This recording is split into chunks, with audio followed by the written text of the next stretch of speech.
ప్రార్థించి సహకరించినటువంటి సహోదరుడు కూడించినటువంటి మీ అందరి తరఫున వందనాలు చెల్లిస్తున్నాను. ప్రియులారా, ఈరోజు ఒక చిన్న సందర్భాన్ని మనందరం కూడా మాట్లాడుకుందాం.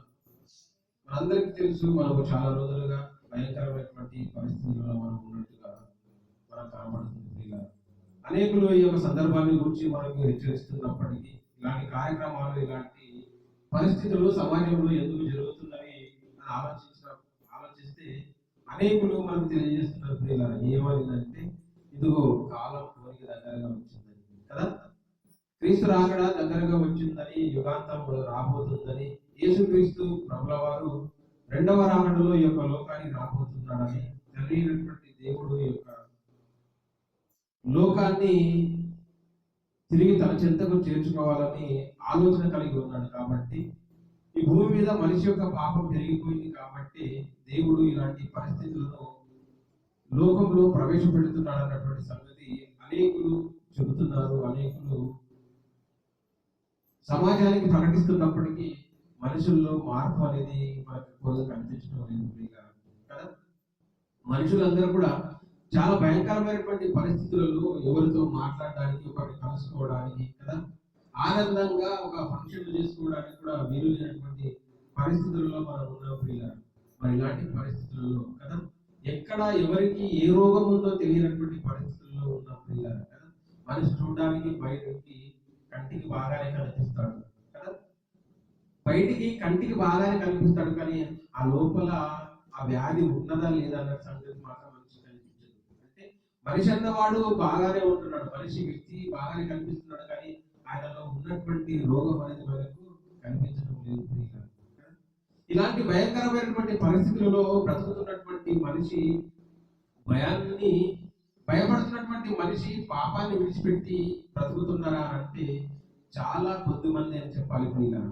ఇలాంటి పరిస్థితులను చూసి భయపడుతున్న వారు చాలా కొద్ది మంది, కానీ భయం విడిచి బ్రతుకుతున్న వారు అనేకులు ఉన్నారు ప్రియులారా. ఇందులో కులం లేదు, మతం లేదు, వర్గం లేదు కదా, ఎవరిని కూడా లేకుండా ప్రియులారా, ప్రాంతీయ భేదాలు లేకుండా మనుషులను ఆలోచిస్తే అతి కొద్ది మంది మాత్రమే ఈ పరిస్థితులను చూసి భయపడుతున్నటువంటి వారుగా మనకు కనపడుతున్నారు. కొద్ది మంది మాత్రమే భయపడుతున్నారు, మిగిలినటువంటి అనేకులు తామెప్పుడు చేస్తున్నటువంటి క్రియలలోనే పాలిభాగస్తులై ఉన్నారు ప్రియులారా. భయంకరమైనటువంటి ఈ వ్యాధి నాకు ఎక్కడ సోకుతుందో అన్న భయంతో మనిషి కొద్ది రోజులు బ్రతుకుతున్నాడు. కొన్ని ప్రాంతాలలో మాత్రమే జాగ్రత్త కలిగి ఉంటున్నాడు, కానీ అనేకమైనటువంటి చోట్లలో ఇలాంటి భయం కలిగి మనిషి లేడు ప్రియులారా. చాలా మంది ఈ కరోనా భయం వలన భయపట్టి ప్రాణాలను అరచేతుల్లో బ్రతుకుతుంటే, కొద్ది మంది మాత్రం తమకు అదుపు లేకుండా పాపాలు చేస్తున్నట్టుగానే మనకు కనబడుతుంది. ఇంత భయంకరమైనటువంటి పరిస్థితుల్లో మనుషులందరూ ప్రాణాలను అరచేతుల్లో పెట్టి బ్రతుకుతుంటే, అనేకులు మాత్రం ప్రియులకు దొంగతనం చేసే వాళ్ళు దొంగతనాలు ఆపడం లేదు, వ్యభిచారాలు చేసే వాళ్ళు వ్యభిచారాలు ఆపడం లేదు కదా, పాప పనులు చేసే వాళ్ళు పాపాలు ఆపడం లేదు ప్రియులారా. మనం బాగా ఆలోచించినట్లయితే గత ఒక వారం రోజులుగా మనం వింటున్నటువంటి వార్త ఏంటో తెలుసా? ఒక వార్త ప్రియులారా, దేవిక అనే అమ్మాయిని కొంతమంది వ్యక్తులు పాడు చేసి చంపేసి రైలు పట్టాల కింద పడేయడం జరిగింది ప్రియులారా. దేవిక అనే అమ్మాయి, ఎంత ఉంటుంది అమ్మాయి వయసు అంటే 17 సంవత్సరాలు కదా. 17 సంవత్సరాల అమ్మాయిని పాడు చేసి చంపేసి పట్టాల పైన పడుకోబెట్టారు ప్రియులారా. అలా ఇలాంటి పాపం పని చేసినప్పుడు ఈ భయంకరమైనటువంటి పరిస్థితులు వారికి గుర్తు రాలేవా? రాలేవు ప్రియులారా. మేమేంటి, మన బ్రతికేంటి, ఎలాంటి పరిస్థితుల్లో బ్రతుకుతున్నాం, ఈ పాపం పనులు మనం ఎందుకు చేయడం, ఏ రోజు చస్తామో ఎప్పుడు చనిపోతామో తెలియలేనటువంటి ఈ బ్రతుకుల్లో ఇదిగో ఇలాంటి పాపానికి దూరంగా ఉండాలని మనుషులు ఏమన్నా భయపడుతున్నారా అనుకుంటున్నారా? లేదు ప్రియులారా. మనిషి భయపడుతున్నది ఎందుకో తెలుసా? ఈ రోగం నాకొస్తే నేను ఎక్కడ చచ్చిపోతాను అని మాత్రమే భయపడుతున్నాడు తప్ప పాపానికి దూరంగా ఉండాలని భయపడడం లేదు ప్రియులారా. ఆ రోగం నా దగ్గరికి వస్తే, నా చెంతకు వస్తే నేను చచ్చిపోతానేమో అనే భయం తప్ప చనిపోయిన తర్వాత నా బ్రతికేమైతుంది అన్నటువంటి ఆలోచనతో భయపడుతున్న వారు చాలా తక్కువ అండి, చాలా తక్కువ. ఆ రోగం నాకు రావద్దని భయపడుతున్నాడు తప్ప చనిపోయిన తర్వాత నా బ్రతికేమవుతుందో అన్న భయం మనుషులు లేదు ప్రియులారా. ఆ సంగతి అలా ఉంటే ప్రియులారా, ఈ రోజు పొద్దున్న చూసినటువంటి వార్త, ఇంతకుముందు మనం మొదట్లో లాక్డౌన్ విధించినప్పుడు ప్రియులారా, ఎక్కడి ప్రజలు అక్కడే ఉన్నప్పుడు, ఎక్కడి రాష్ట్రాల ప్రజలు అక్కడే ఉన్నప్పుడు చాలా మంది తమ సొంత ప్రాంతాలకు వెళ్ళడానికి సౌకర్యాలు లేకుండే. బస్సులు బంద్ అయిపోయినాయి, ఆటోలు బంద్ అయిపోయినాయి, లారీలు బంద్ అయిపోయినాయి. ఎక్కడ కూడా వెళ్ళడానికి వీల్లేదు ప్రియులరా. అలాంటి తరుణంలో ఒక అమ్మాయి చేసినటువంటి సాహసం మనకు కనబడుతుంది. ఏంటో తెలుసా? ఒక అమ్మాయి తండ్రి వేరే ప్రాంతంలో పనిచేసేవాడు. వేరే ప్రాంతంలో పనిచేస్తున్నప్పుడు ఆ ప్రాంతంలో పనిచేస్తూ లాక్డౌన్ లో తన తండ్రి చిక్కిపోయాడు. తన తండ్రి అక్కడే ఉన్నాడు. ఇక 3 నెలల వరకు ఇంటికి రాలేనటువంటి పరిస్థితి. 3 నెలల వరకు ఇంటికి రాలేని పరిస్థితిలో ఉన్నప్పుడు తనకున్నటువంటి కూతురు ప్రియులారా, తనకున్నటువంటి కూతురు ఏం చేసిందో తెలుసా? తనకున్నటువంటి కూతురు ప్రియులారా ఇంచుమించు సుమారుగా 1500 కిలోమీటర్లు సైకిల్ దొక్కుతూ ప్రయాణం చేసింది. ఎందుకో తెలుసా? లాక్డౌన్ లో వేరే రాష్ట్రంలో చిక్కుకున్నటువంటి తన తండ్రిని తీసుకురావడానికి, తన తండ్రిని తన ఇంటికి తీసుకురావడానికి ప్రియులారా ఒక అమ్మాయి 1500 కిలోమీటర్లు సైకిల్ పైన వెళ్ళి తన తండ్రిని తీసుకొచ్చింది ప్రియులారా. అలా తీసుకొచ్చినప్పుడు మీడియా అంతా కూడా ఆమెను ప్రశంసించింది. తండ్రిని కాపాడుకోవడానికి ఎలా చేసింది. చాలా మంది వెళ్ళి ఇంటర్వ్యూ కూడా చేయడం జరిగింది ప్రియులారా ఆ అమ్మాయి. అంటే తండ్రి మీద ఉన్న ప్రేమతో ఇది ఎక్కడో చిక్కుకున్నటువంటి ఆ తండ్రిని తన ఇంటికి సైకిల్ పైన తీసుకొచ్చినప్పుడు ప్రపంచమంతా ప్రియులారా చప్పట్లు కొట్టింది, శభాష్ మెచ్చుకున్నది ప్రియులారా. కానీ ఏమైంది సైనాడు? అదే అమ్మాయిని కామాలను చంపేశారు. అదే అమ్మాయిని ఏదైతే 1500 కిలోమీటర్ల సైకిల్ తొక్కుతూ తన తండ్రిని ఇంటికి తీసుకొని వచ్చిందో ఎంత ధైర్యం కలిగిందో ఒకసారి ఆలోచించాలి. రాత్రనక పగలనక తండ్రి 1500 కిలోమీటర్ల దూరంలో ఉన్నప్పుడు ఒంటరిగానే సైకిల్ పైన వెళ్ళి ఇదిగో తన తండ్రిని తీసుకొచ్చింది అంటే మంచి ధైర్యవంతురాలే అన్నమాట. అలాంటి అమ్మాయిని కూడా ప్రియులారా ఇదిగో రాత్రి పేపర్లో చూశాను. ఆమె పేరు జ్యోతి పాస్వాన్. ఆ అమ్మాయిని కూడా ఇదిగో దుండగలు పాడు చేసి చంపేసినటువంటి న్యూస్ మనం చూస్తున్నాం ప్రియులారా. చూడండి ప్రియులారా, భయంకరమైనటువంటి పరిస్థితిలో బతుకుతున్నటువంటి మనిషి, ప్రాణభయంతో బతుకుతున్నటువంటి మనుషులు ప్రియులారా ఈ కరోనా భయం ఎక్కడ నాకొస్తుందని భయపడుతున్నాడు తప్ప ఈ పాపానికి మనిషి భయపడుతున్నట్టుగా మనకు కనబడటం లేదు ప్రియులారా. మనుషులు ఎక్కడ కూడా ప్రియులారా పాపాన్ని విడిచిపెట్టినట్టుగా మనకు కనబడటం లేదు ప్రియులారా. పాపాన్ని విడిచిపెట్టినట్టుగా కనబడటం లేదు. ఇలాంటి భయంకరమైనటువంటి పరిస్థితుల్లో నేడో రేపు నేను చావబోతున్నాను కాబట్టి చచ్చే కొద్ది రోజులైనా ఇదిగో పుణ్యం చేసి బ్రతుకుదాం, పాపానికి దూరంగా ఉండి బ్రతుకుదాం అన్న ఆలోచనలో మనిషికి కరువైపోయాయి. కానీ ప్రియులారా తన ప్రాణ కొరకు భయపడుతున్నాడు, తను చేసేటటువంటి క్రియలు మాత్రమే చేస్తూనే ఉన్నాడు ప్రియులారా. ఇదిగో ఇంత విపత్కరమైనటువంటి పరిస్థితులలో ఇంత ఘోరమైనటువంటి సంగతులు జరుగుతున్నవి అంటే మనిషి పాపానికి దూరంగా బ్రతకాలని ఎవరు అనుకుంటున్నారు చెప్పండి ప్రియులారా. మనిషి పాపానికి దూరంగా బ్రతకాలని సమాజం ఎక్కువగా ఆలోచించడం లేదు ప్రియులారా.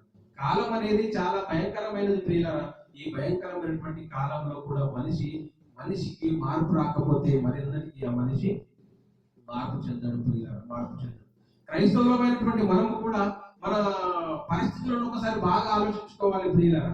ఈ పరిస్థితుల్లో బ్రతుకుతున్నటువంటి నేను ఇంకా నా శరీరంలో ఆయుష్ను పెట్టి ఉంచావు తండ్రి, అసలు ఎందుకు ఉంచావు నన్ను, ఎందుకు ఉంచావు అని ఆలోచిస్తే ప్రియులారా ఇంకా మన జీవితాలలో తనకు నచ్చని ఏమైనా ఉన్నవేమో, ఇంకా తన దగ్గరికి మనం చేరాలన్నటువంటి ఆలోచనతో ప్రియులారా దేవుడు మన జీవితాలలో ఆయుష్ను ప్రసాదిస్తున్నాడేమో అని మనం ఆలోచించుకొని ప్రియులారా సాధ్యమైనంత వరకు ప్రియులారా ఇప్పటి వరకు జరిగినవేమో జరిగిపోయినవి అని మనం అన్నింటినీ కూడా పక్కన పెట్టి ప్రియులారా ఈ పరిస్థితులు దేవుడు మన కళ్ళకు కట్టినట్టుగా చూపిస్తున్నాడు అంటే నువ్వు ఇంకా నా దగ్గరికి రావాలి అన్న ఆలోచనతో ప్రియులారా మీరు ఇంకా నా దగ్గరికి రావాలి, ఇంకా నాలోనికి మీరు రావాలి అన్న ఆలోచనతో దేవుడు ఎదురు చూస్తున్నాడు ప్రియులారా.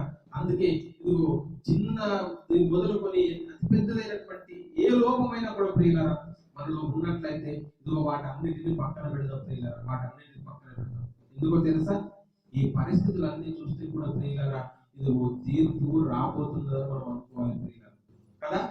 తీర్పు ఈ లోకానికి తీర్పు జరగబోతున్నది, ఈ లోకానికి అంతం రాబోతున్నది అన్న ఆలోచనలు మన మనసులో వెలగాలి ప్రియులారా. అందుకే ఇలాంటి పరిస్థితులు మనకు కొనసాగుతున్నాయి, ఇలాంటి పరిస్థితులే మన కళ్ళ ముందు కనబడుతున్నాయి ప్రియులారా. దీనికి అంతటికీ కారణం ఇదిగో దేవుని యొక్క రాకడ సమీపంలో ఉన్నదని మనం ఆలోచించాలి. దేవుడు వచ్చే కాలం ఆసన్నమవుతుందన్నమాట. దేవుడు వచ్చేటటువంటి సమయం దగ్గర పడిందన్నమాట. ఏ రోజో మనకు తెలియదు కాబట్టి దేవుడు వచ్చే కాలంలో మనం ఉన్నాము కాబట్టి ప్రియులారా, ఈ కాలంలో మనం చాలా జాగ్రత్తగా ఉండాలి. చాలా జాగ్రత్త కలిగి మనం వ్యవహరించాలి ప్రియులారా. రోమీయులకు రాసినటువంటి పత్రిక 13వ అధ్యాయం 11వ వచనం.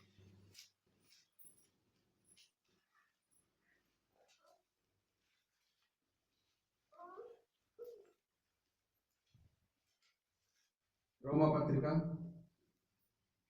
13వ అధ్యాయం 11వ వచనం. మరియు మీరు కాలము నెరిగి నిద్ర మేలుకొను మేలైనదని తెలుసుకొని అలాగు చేయుడి. చూడండి ప్రియులారా, ఏవో ఇక్కడ దేవుడు రాసినటువంటి మాటను మనం ఆలోచిస్తే, మరియు మీరు కాలమును ఎరిగి అని అంటున్నాడు, కాలాన్ని తెలుసుకోండి అని అంటున్నాడు ప్రియులారా. కాలాన్ని ఎలా తెలుసుకోవాలి? కాలాన్ని ఎలా తెలుసుకోవాలి అని అంటే ప్రియులారా, మన కాలం అనేది ఎలా తెలుస్తుంది ప్రియులారా? కాలాన్ని చదువు రాని వారు కానీ చాలా మంది కాలాన్ని ఎలా గుర్తుపడతారంటే, బాగా వర్షాలు పడుతుంది అనుకో, అప్పుడు ఏమంటారు వాళ్ళు? వర్షాకాలం అనుకుంటారు కదా. చలి ఎక్కువగా పెడుతున్నది అనుకో, చలికాలం అనుకుంటారు. ఎండలు బాగా కొడుతున్నాయి అనుకో, దాన్ని ఏమనుకుంటాం? ఎండాకాలం అనుకుంటాం ప్రియులారా. అంటే కాలాన్ని చూస్తున్నాం, కాలంలో జరిగేటటువంటి పరిస్థితులను చూసి కాలాన్ని ఎరుగుతున్నాం. మనం కాలాన్ని ఎరుగుతున్నాం ప్రియులారా, కాలాన్ని చూస్తున్నాం. కాలం ఇది ఎండాకాలం అని తెలుసుకుంటున్నాం, ఇది వర్షాకాలం అని తెలుసుకుంటున్నాం, ఇది ఫలానా కాలం అని తెలుసుకుంటున్నటువంటి మనము కూడా ప్రియులారా, దేవుడు చెబుతున్నటువంటి మాట ఏంటంటే, మీరు కాలముని ఎరిగి అంటే కాలాన్ని తెలుసుకోవాలి. కాలాన్ని, రోజులను, పరిస్థితులను చూసి ఎరగడం అన్నమాట కాలాన్ని ఎరగడం అంటే ప్రియులారా. మరియు మీరు కాలమును ఎరిగి నిద్ర మేలుకొను వేళ అయినదని తెలుసుకోవాలి. అమ్మా, కాలాన్ని చూసి, కాలంలో జరుగుతున్నటువంటి ఆ పరిస్థితులను చూసి మనం మేలుకోవాల్సినటువంటి అవసరత ఉన్నదని దేవుడు చెబుతున్నాడు. కాలము నెరిగి నిద్ర మేలుకొను వేళ అయినదని తెలుసుకోవాలంట ప్రియులారా. ఎలా తెలుసుకోవాలంటున్నాడు? ఎలా తెలుసుకోవాలి? మనము నిద్ర మేలుకొనేటటువంటి వేళ అయినదని నువ్వు తెలుసుకోవాలంటున్నాడు, నేను తెలుసుకోవాలంటున్నాడు. ఎలా తెలుసుకోవాలి అంటే, ఇదిగో కాలాన్ని చూడు నాయన అంటున్నాడు. ఆ కాలాన్ని చూడు, కాలంలో జరుగుతున్నటువంటి పరిస్థితులను చూడు. ఆ పరిస్థితులను చూసి నువ్వేం చేయాలో తెలుసా? ఇదిగో నిద్ర మేలుకోవాలి, నిద్ర మేలుకోవాలి. ఎలాంటి నిద్రను మనం మేలుకోవాలి అంటే ప్రియులారా, చాలా మంది ఆత్మీయంగా నిద్రపోతులుగా ఉన్నారు కదా. ఆత్మీయంగా నిద్రపోతులుగా ఉన్నారు. నైట్ లో పడుకున్నటువంటి వారు తెల్లవారుజామున కోడి కూయగానే వెలకు వస్తుంది ప్రియులారా. అందరూ నిద్ర లేస్తారు, చాలా మంది నిద్ర లేస్తారు. ఎప్పుడు? ఇది శరీరపరమైనటువంటి నిద్ర. ఈ శరీరపరమైనటువంటి నిద్రను గురించి మాట్లాడటం లేదు దేవుడు ఇక్కడ. మరి ఏం మాట్లాడుతున్నాడని ఆలోచిస్తానండి. అమ్మా, ఇది ఆత్మీయమైనటువంటి నిద్ర గురించి కదా. శరీరం విషయంలో పడి శరీరాన్ని గురించి ఆలోచిస్తున్నటువంటి ఈ మనిషి ఆత్మకు సంబంధించి ఆలోచించకుండా ఆత్మీయ నిద్రలో జోగుతున్నాడు అన్నమాట. ఆత్మీయ నిద్రలో జోగుతున్నాడు, ఆత్మీయ నిద్రలో పురుగు తీస్తున్నాడు. అందుకే దేవుడు భక్తుల ద్వారా చెప్పిస్తున్నాడు మనకు, నాయన ఆత్మీయ నిద్రలో ఇంకెంత కాలం ఉంటావు? ఒకసారి కాలాన్ని చూడు, కాలంలో పరిస్థితులను చూడు. ఆ కాలం ఎలా చూస్తుందో తెలుసా? ఆ కాలాన్ని చూస్తే నువ్వు ఈ రోజు రేపు అన్నట్టుంది కాలం కదా. నీ ముల్లా మూట చదువుకునేది ఈ రోజు రేపు అన్నట్టుంది. ఆ కాలాన్ని చూడు.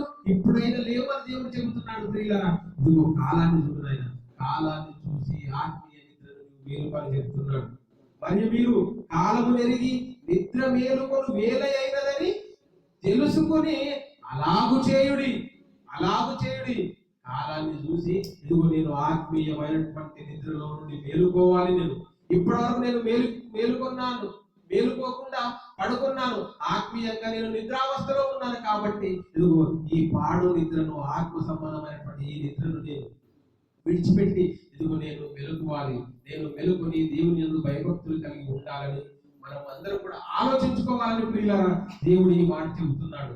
కాలము నెరిగి నిద్ర మేలుకొన వేళ అయినదని తెలుసుకొని అలాగు చేయండి అంటున్నాడు ప్రియులారా. మరి ఎంతమంది కాలాన్ని ఎరుగుతున్నారు ఇప్పుడు చెప్పండి? ఎంతమంది కాలముని ఎరిగి అలా చేస్తున్నారు? అలా చేయండి అని చెబుతున్నాడు కదా ప్రియులారా. ఆత్మీయ నిద్రను వదిలిపెట్టిన వారు మనలో ఎంతమంది ఉన్నామో ఒకసారి ఆలోచించాలి కదా. బయట సమాజాన్ని గురించి ఆలోచిస్తే ప్రియులారా, ఆత్మీయ నిద్రలో నుండి వాళ్ళు మేలుకొనేటటువంటి పరిస్థితులు మనకు కనబడటం లేదు. ఎందుకో తెలుసా? ఇదిగో జరుగుతున్నటువంటి పరిస్థితులను బట్టి ఆలోచిస్తే ప్రియులారా, వాళ్ళు ఆత్మీయ నిద్రలో నుండి మేలుకునేటటువంటి పరిస్థితులు మనకు కనబడటం లేదు. మరియు మీరు కాలము నెరిగి నిద్ర మేలుకొని వేరే అయినదని తెలుసుకొని అలాగూ చేయుడి. మనము విశ్వాసులమైనప్పటికంటే ఇప్పుడు రక్షణ మనకు మరి సమీపముగా ఉన్నది. ఇది చూడండి ప్రియులారా, కాలాన్ని ఎరిగి ఒకవేళ నువ్వు నిద్ర మేలుకొని ఇదిగో రక్షణ కొరకు ఎదురు చూస్తే, దేవుని దగ్గరికి వస్తే, ఇదిగో ఇప్పుడు మనకు రక్షించబడడానికి అనుకూలమైనటువంటి సమయం అంట. అనుకూలమైనటువంటి సమయం ఎందుకో తెలుసా? కాలాన్ని చూస్తున్నావు ప్రియులారా, ఈ కాలాన్ని చూసి కాలం ఏదో పోయే కాలంగా ఉందనుకొని ఇదిగో భయపడి ఏం చేస్తున్నావు తెలుసా? కాలాన్ని ఎరిగి దేవుని చెంతకు నువ్వు వస్తున్నావు కాబట్టి రక్షింపబడే అవకాశం మనకుంది ప్రియులారా. మనం ఎక్కడైనా దూర ప్రయాణం వెళ్ళినప్పుడు, దూరంగా ప్రయాణం వెళ్తున్నప్పుడు ప్రియులారా, ఒక ట్రైన్ ఉందనుకోండి, ఇక్కడ నుండి వేరే పట్టణానికి వెళ్ళాలి. అలా పట్టణానికి వెళ్తున్నప్పుడు మనము ప్రియులారా సమయాన్ని చూస్తాం కదా, కాలాన్ని చూస్తాం. ఆ సమయాన్ని చూసి ఆ యొక్క ట్రైన్ ఎక్కడ ఎప్పుడో ఎన్ని గంటలకు వస్తుంది, ఎన్ని గంటలకు బయలుదేరుతుందని మనం ముందుగా దాని సమయాన్ని తెలుసుకుంటాం. దాని సమయాన్ని తెలుసుకొని ఇది ఆ ప్రాంతానికి వెళ్తాం ప్రియులారా. ఎప్పుడు వెళ్తాం? సమయాన్ని కనుగొని కాలాన్ని ఎరిగి ఆ కాలానికి మనం అక్కడ చేరితేనే ప్రియులారా ఆ యొక్క వాహనాన్ని మనం అందరం కూడా పొందుకోగలుగుతాం ప్రియులారా. అదే దేవుడికి కూడా ఇక్కడ చెబుతున్నాడు, ఇదిగో నువ్వు వెళ్ళిపోయేటటువంటి కాలం దగ్గర పడుతుంది కాబట్టి ఆ కాలాన్ని ఎరిగి నువ్వేం చేయాలో తెలుసా? ఆ కాలాన్ని ఎరిగి మనందరం కూడా రక్షణలోనికి రావాలి. విశ్వాసులం అయినప్పటికంటే 10 సంవత్సరాల నుంచి 20 సంవత్సరాల నుంచి నువ్వు విశ్వాసులుగా ఉన్నప్పటికీ కానీ అప్పటికంటే రక్షణ అనేది నీకు ఇప్పుడు ఎలా ఉంది? ఇప్పుడు మరి దగ్గరగా ఉంది. నువ్వు రక్షింపబడడానికి దగ్గరగా ఉన్నటువంటి సమయం ఇది కాబట్టి అలాంటి సమయాన్ని గుర్తిరగాలి. నువ్వు గుర్తిరిగి దేవుని యొద్దకు రావాలని చెబుతున్నాడు ప్రియులారా. మనకు రక్షణ మరి దగ్గరగా ఉన్నదంటే ప్రియులారా, రక్షణ ఎప్పుడు దగ్గరగా ఉన్నదంటే క్రీస్తు వచ్చినటువంటి కాలం ఉంది కాబట్టి ఒకవేళ ఆ కాలం వచ్చిన తర్వాత రక్షించబడడానికి అవకాశం లేదు, నీకు సమయము ఉండదు. కాబట్టి ఇదే నీకు సరైనటువంటి సమయం, ఇదే మనకు రక్షణ సమయం అని దేవుడు చెబుతున్నాడు ప్రియులారా. రక్షణ మనకు మరి సమీపంగా ఉన్నది. రక్షణ అప్పటికంటే ఎప్పటి నుంచి అయితే విశ్వాసురాలుగా మనం ఉన్నాము ప్రియులారా, అప్పటికంటే ఇప్పుడు మరీ ఎక్కువగా మనకు రక్షింపబడడానికి అవకాశం ఉంది. అంటే మరి ఇప్పటి వరకు మేము రక్షణలోనికి వెళ్ళామా, రక్షణలోనికి రాలేమా బ్రదర్ అన్న ఆలోచన మనకు వస్తే ప్రియులారా, మనమందరం కూడా రక్షణలోని ప్రయాణం చేస్తున్నటువంటి వారమే, రక్షణలోనికి వచ్చిన వారమే తప్ప రక్షింపబడిన వారం మాత్రం కాదు కదా. రక్షణలోనికి వచ్చిన వారమే కానీ రక్షింపబడిన వారం కాదు ప్రియులారా. మనము రక్షింపబడిన వారం ఎప్పుడైతామనంటే ప్రియులారా, ఇదిగో తీర్పు జరిగినప్పుడు. మనం ఎప్పుడు రక్షింపబడతామనంటే ఇదిగో యేసుక్రీస్తు అనే న్యాయాధిపతి ఎదుట మనం అందరము నిలువబడినప్పుడు, అతను ఎదుట మనము ప్రత్యక్షపరచబడినప్పుడు, మనము ఏ పాపము లేనప్పుడు, మనం పరిశుద్ధులుగా ఉన్నప్పుడు ఇదిగో ఆయన తీర్పు జరిగిస్తాడు ప్రియులారా. ఆ తీర్పులో మనము నీతిమంతులుగా కనబడితేనే మనము రక్షణలోకి ప్రియులారా, అప్పుడు మాత్రమే రక్షింపబడతాం. అంతం వరకు సహించిన వాడే రక్షింపబడతాడు అన్నాడు కదా ప్రియులారా. ఆ అంతం వరకు ఇదిగో మనలో పాపము లేకుండా పరిశుద్ధంగా బ్రతికితేనే ఆ రక్షణ అనేది మన చెంతకు వస్తుంది ప్రియులారా. ఆ రక్షణ అనేది మన చెంతకు వస్తుంది. మనం చూసుకుందాం పేతురు రాసినటువంటి మొదటి పత్రిక 4వ అధ్యాయం 17వ వచనం.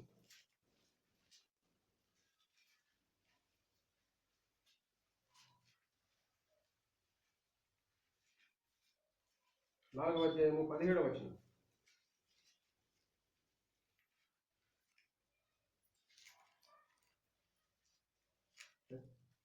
తీర్పు దేవుని ఇంటి యొద్ద ఆరంభమగు కాలం వచ్చి ఉన్నది.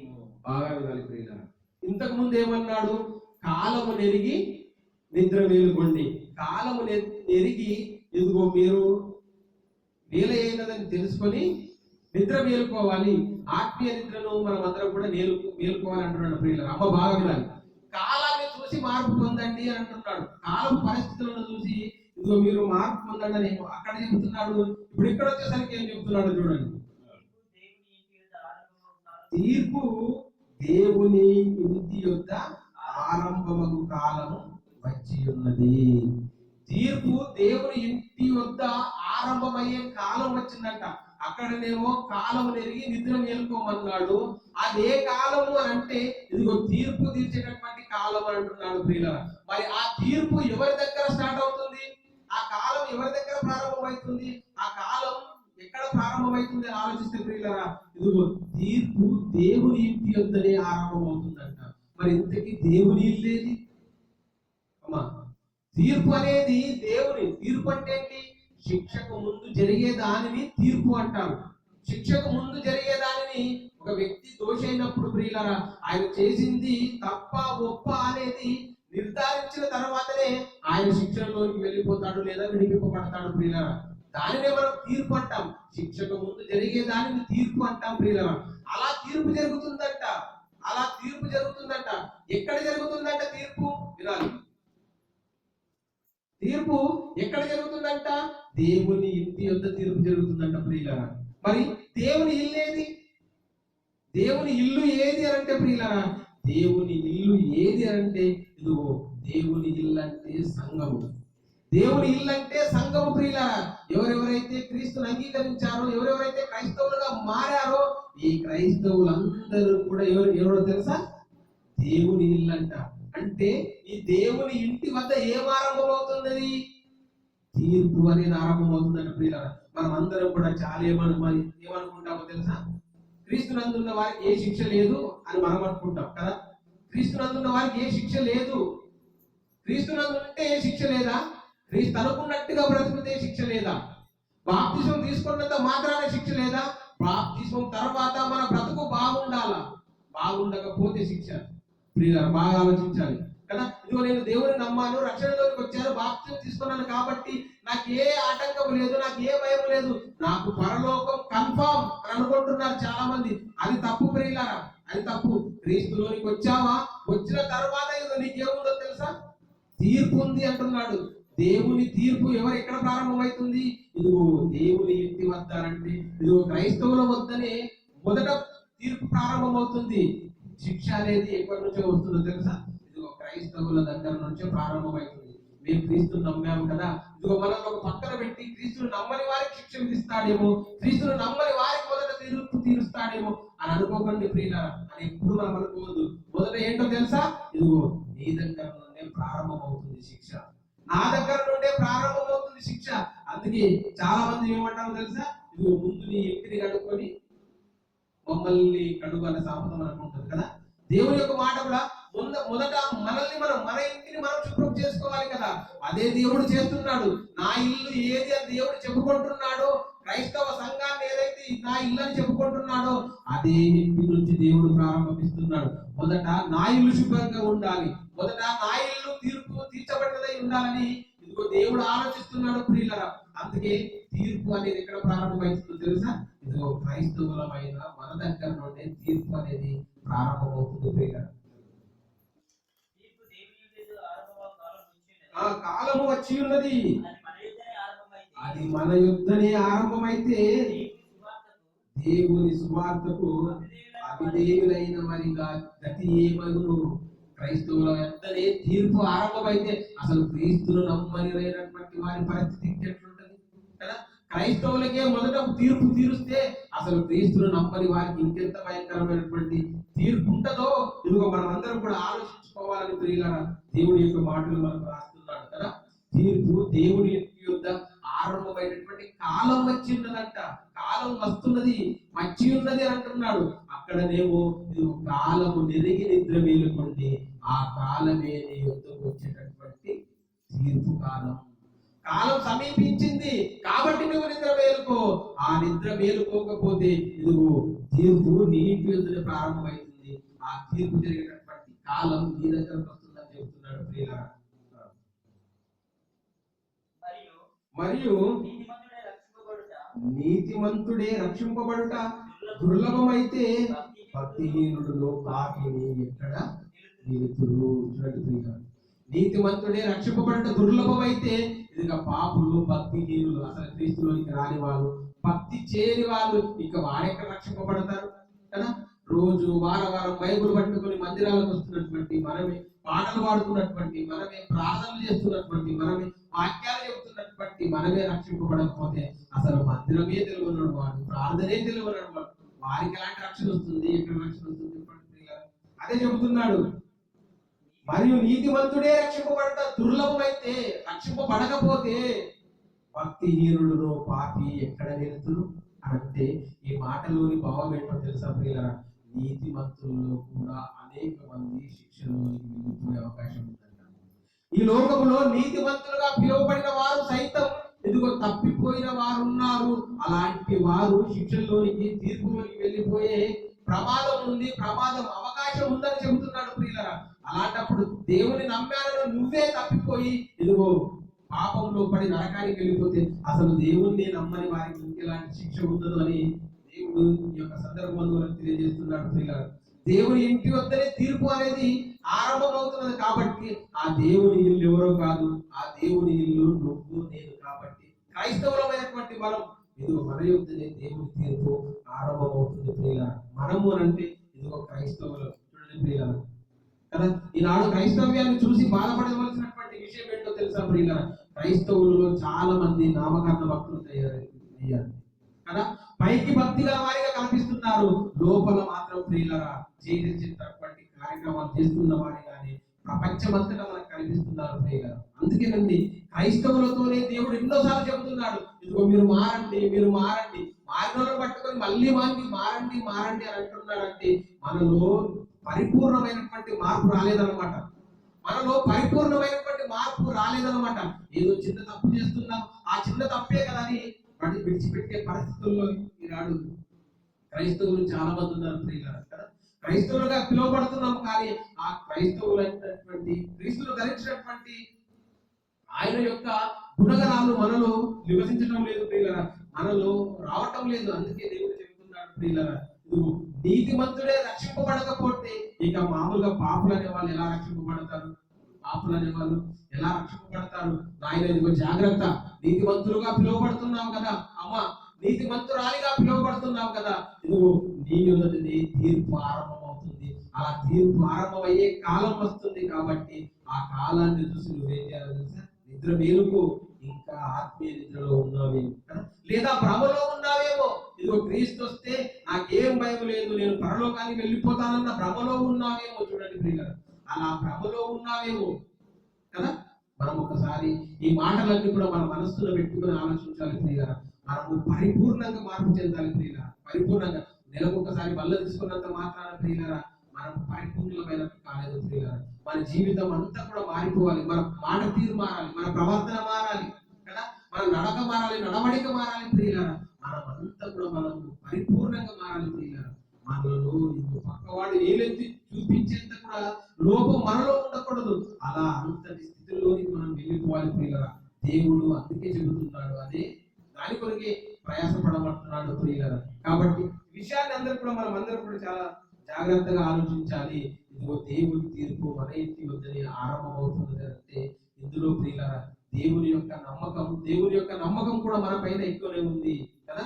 ఇదిగో మన పిల్లలు తన ఎదుటనే తన ఇంటిలో నుండి తీర్పును ప్రారంభిస్తున్నాడు అంటే ప్రియులారా మనలో అనేకులము తన యొక్క ఆ లోకానికి చేరుకుంటామని నమ్మకంతోనే ప్రియులారా ఇదిగో దేవుడు తన తీర్పును తన ఇంటిలో నుండి ఆరంభిస్తున్నట్టుగా మనకు కనపడుతున్నాడు. ఇంతకుముందు మాట్లాడుకున్నాం మనం అందరం కదా.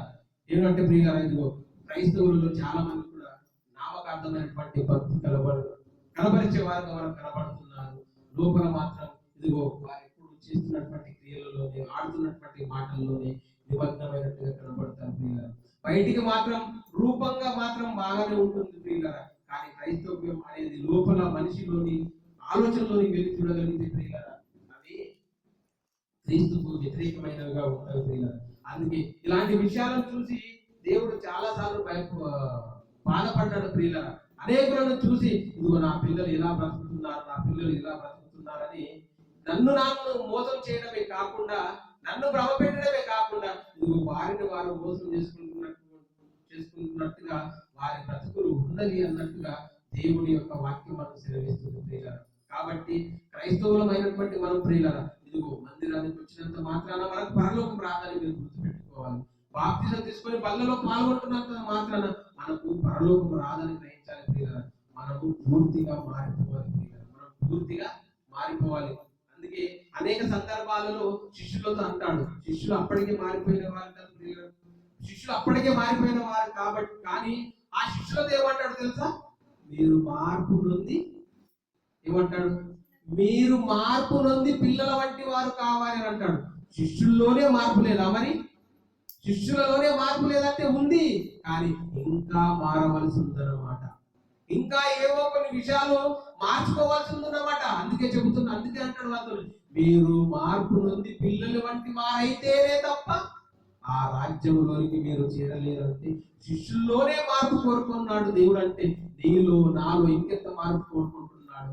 నువ్వు నేను ఇంకెంత మారాలి ప్రియులారా?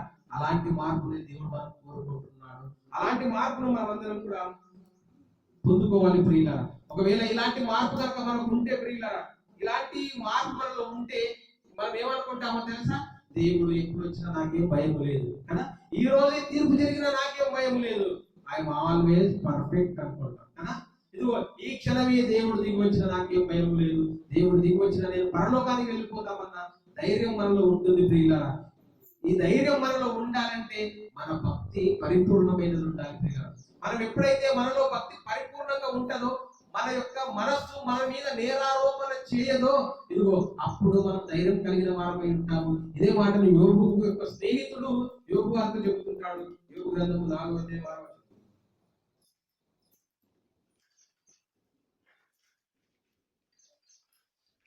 యోబు గ్రంథము 4వ అధ్యాయము 6వ వచనం. నీ భక్తి నీకు ధైర్యం పుట్టింపదా? నీ భక్తి నీకు ధైర్యం పుట్టింపదా? నీ యథార్థ ప్రవర్తన నీ యథార్థ ప్రవర్తన నీ నిరీక్షణకు ఆధారం కాదా? నీ నిరీక్షణకు ఆధారము కాదా? జ్ఞాపకము చేసుకొనుము. జ్ఞాపకము చేసుకొనుము. నిరపరాధి అయిన ఒకడు ఎప్పుడైనా నశించనా అంటున్నాడు ప్రియులారా కదా. మొదటి సందర్భాన్ని మనం ఆలోచిస్తే నీ భక్తి నీకు ధైర్యం పుట్టింపదా అంటున్నాడు ప్రియులారా. కరోనా వస్తే నువ్వెందుకు భయపడుతున్నావు కదా? కరోనా వస్తే మనకెందుకు భయం కదా? చావు వస్తే మనకెందుకు భయం? నేను ఏ వచ్చి చచ్చిపోయినా నా కొరకు ఇదిగో పరలోకంలో స్థానం ఉంది అన్న ధైర్యం నీకున్నప్పుడు, మనందరికి ఉన్నప్పుడు, కరోనా వస్తే ఏంటి, దాని తాత వస్తే మనకేంటి? అలాంటి ధైర్యం ఎంతమంది ఉంది ఇప్పుడు చెప్పండి కదా. కరోనాను చూసి వణికిపోతున్నావు. క్రైస్తవుడు నువ్వు, క్రైస్తవుడిని నేను కదా. కరోనా చూసి భయపడుతున్నావు. నీ భక్తి నీకేం పుట్టించాలి? ధైర్యం పుట్టించాలి. నా దేవుడు ఈ కాలమే నాకు చాలా అనుకుంటే తీసుకొని పోతాడు. పోని చనిపోతే నాకు పరలోకం ఆనందపడాలి కదా. మరి కరోనాను చూసి నువ్వు నేను భయపడుతున్నావు అంటే మన భక్తి మనకు ధైర్యం పుట్టించేదిగా లేదన్నమాట. మన భక్తి మనకు ధైర్యం పుట్టిస్తలేదు అన్నప్పుడు నీలో పరిపూర్ణమైన మార్పు ఇంకా లేదన్నమాట. అంతే కదా ప్రియులారా? ఇదే కదా మనం ఆలోచించాలి. మన భక్తి మనకు ధైర్యం పుట్టించాలి.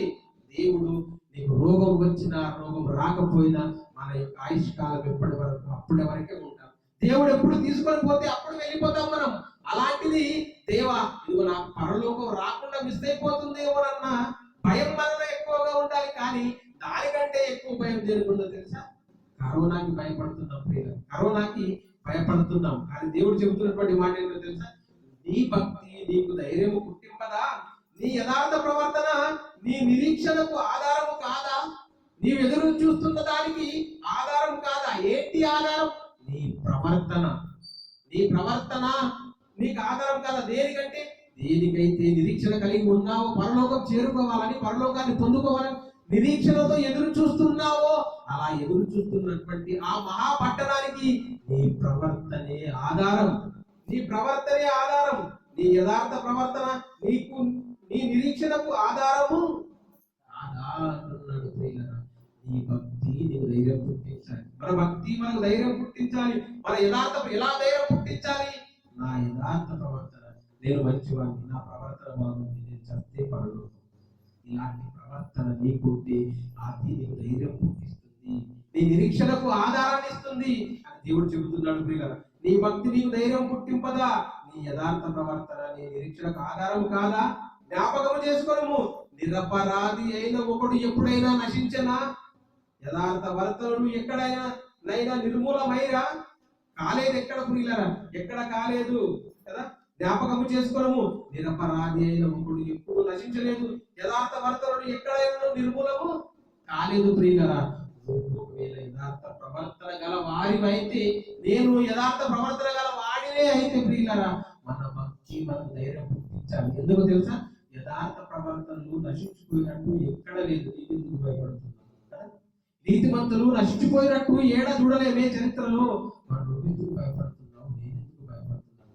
తండ్రి మన పక్షంలో ఉండగా మన భారం అంతా తండ్రి మీద వేయాలి ప్రియులారా కదా. ఇలా భారం వేయాలి, భయపడకుండా ఉండాలి అంటే మన భక్తి అంత గొప్పదై ఉండాలన్నమాట. మన భక్తి ఎంత గొప్పదై ఉండాలి అంటే నీకు నాకు ధైర్యం పుట్టించేదిగా ఉండాలి. ధైర్యం పుట్టించేదిగా ఉండాలి ప్రియులారా. ఇలాంటి ధైర్యం మనలో ఎంతమందికి చెప్పండి ప్రియులారా.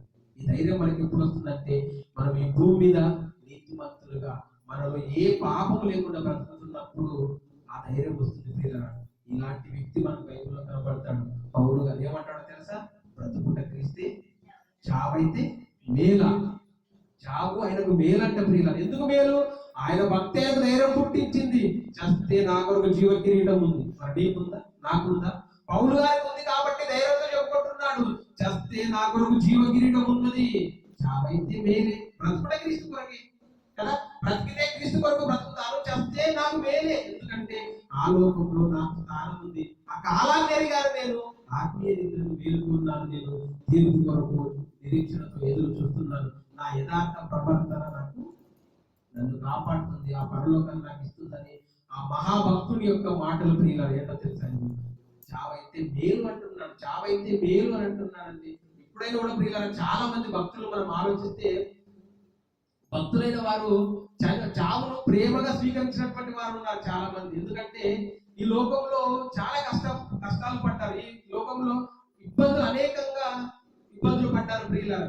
క్రీస్తు కొరకు, దేవుని కొరకు నానా హింసలు పడ్డారు, నానా ఇబ్బందులు పడ్డారు.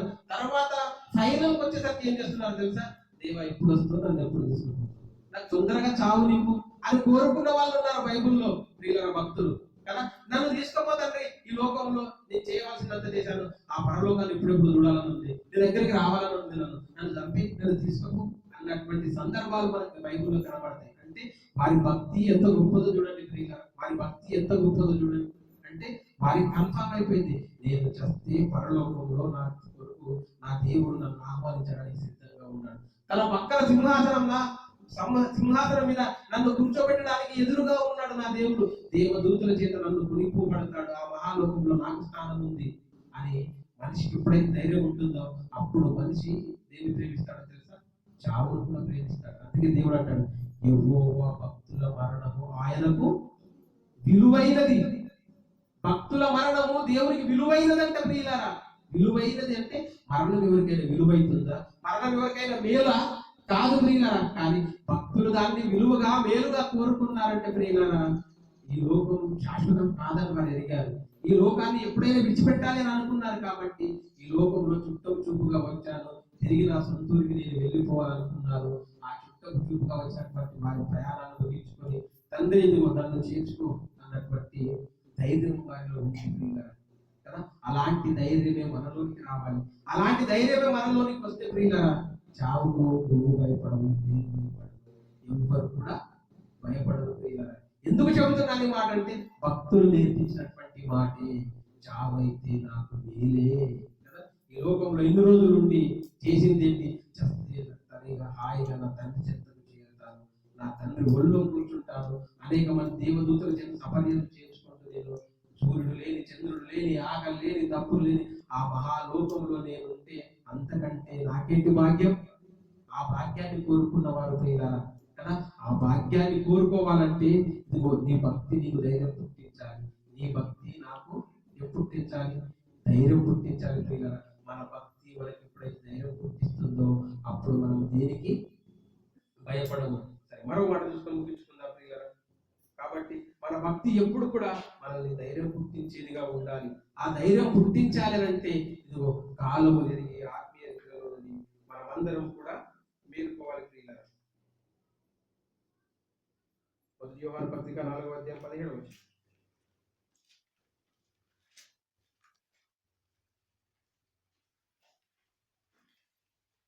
మొదటి యోహాను 4:18. తీర్పు దినమందు తీర్పు దినమందు మనకు ధైర్యం కలుగునట్లు మనకు ధైర్యము కలుగునట్లు దేని వలన ప్రేమ మనలో దీని వలన ప్రేమ మనలో పరిపూర్ణము చేయబడి పరిపూర్ణము చేయబడి ఉన్నది. ఉన్నది. తీర్పు దినమందు మనకు ధైర్యం కలగాలని చెప్పి తీర్పు దినమందు మనకు ధైర్యం కలుగులాగునా తీర్పు దినమందు మనకు ధైర్యం కలుగునట్లు దీని దీని వలన ప్రేమ మనలో పరిపూర్ణము చేయబడి ఉన్నది. ఏలయనగా ఆయన ఎట్టివాడై ఉన్నాడో మనము కూడా ఈ లోకములో అట్టివారమై ఉన్నాము. ఈ లోకములో ఆయన ఎలాగంటి వాడై ఉన్నాడో ఇదిగో మనము కూడా అలాంటి వారమై ఉన్నాము. ఎప్పుడు అంటే ఆయన లోనికి వచ్చినప్పటి నుండి అని చెబుతూ ప్రేమలో భయం ఉండదు. అంతేకాదు పరిపూర్ణ ప్రేమ భయమును వెళ్ళగొట్టును కదా. పరిపూర్ణమైన ప్రేమ భయము వెళ్ళగొట్టును.